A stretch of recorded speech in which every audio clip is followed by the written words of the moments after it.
Hey everyone, today on Darpan we bring you the story of a wedding that has caused the biggest COVID-19 infection in the eastern part of India. A young software engineer working in a Delhi suburb who returned to his hometown Bihar last month for his wedding may have infected almost 100 people with the coronavirus. The groom himself died with COVID-19 just 2 days after the ceremony, which was attended by more than 350 friends and family.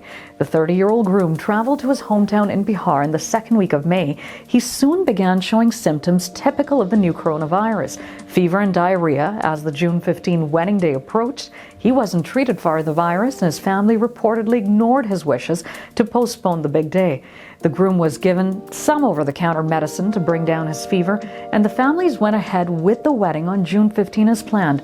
More than 350 guests from his village and the bride's side feasted and celebrated together that day. 2 days later, the family tried to rush the man to a hospital as his condition continued to deteriorate, but he died on the way. The family quickly cremated him without informing authorities, so he was never tested for the coronavirus, but one of the wedding guests eventually tipped off local authorities. Weddings are allowed to have no more than 50 guests. The local government is investigating how the large wedding was even allowed to take place. The groom's death prompted authorities to launch a frenzied effort to test all close relatives of the groom, some of whom had already developed COVID-19 symptoms. Officials said 15 tested positive, but the bride was not among them. Authorities then started tracing people to find everyone who came into contact with the COVID-19 positive wedding guests, work that was still ongoing Wednesday.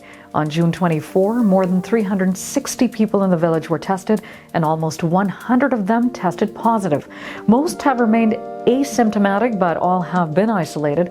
The coronavirus is still spreading rapidly in India, the world's fourth worst affected country by the virus when it comes to numbers, with close to 600,000 known cases and more than 17,000 deaths. We want to remind you that gatherings of 50 people or less are allowed in BC, but please follow the protocol of physical distancing, be safe, and sanitize often. Follow us on Facebook, Instagram, Twitter, and YouTube. Like, share, and subscribe.